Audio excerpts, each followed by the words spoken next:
Hi guys! For today's video, ang ibabalita ko sa inyo or ang isi-share ko sa inyo is all about sa G-Loan. So, mga ka-idol, alam mo ba na ang Cash G ay hindi lang basta cash in or cash out ang nagagawa?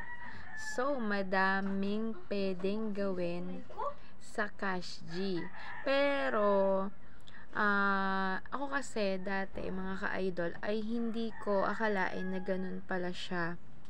Kasi alam niyo mga ka-idol, ako ay isang popo, basta ako ay ako ay nagpopopo. So, yung popo mga ka-idol is nag-earn ka rin ng pera doon. So, gagawa ko na lang ng another video yung ating pagpopopo. At baka gusto mo rin na maging isang bahagi ng ating Popo community. So, ato na nga mga ka-idol.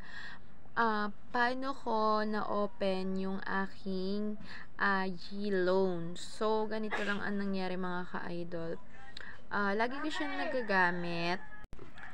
So, mga ka-idol, na-open ko yung aking G-Loan kasi ganito yon. 'Di ba nga ako ay nagpopopo. And then yung sinasahod ko sa popo ay direct siya dun sa aking Cash G. So ibig sabihin, pag sumasahod ako sa popo is dumediretso or yung sahod ko sa Cash G siya direct. At ayun nga, sa kagagamit ko ng kagagamit, and then minsan i-stack yung pera doon. So pag sumahod ako is nandun lang siya sa Cash G. Tapos nung pagkagawa ko ng ng Cash G, kumbaga kinutingting ko lang mga ka-idol ay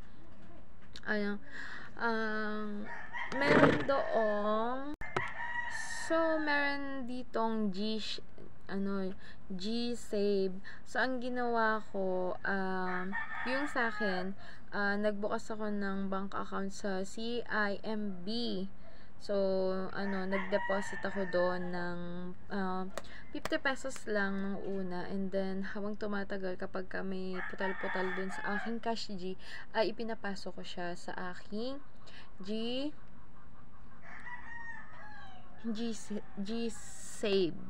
And then, mga ka-idol, ayun nga, ginagamit ko yung Cash G ko sa pambayad sa mga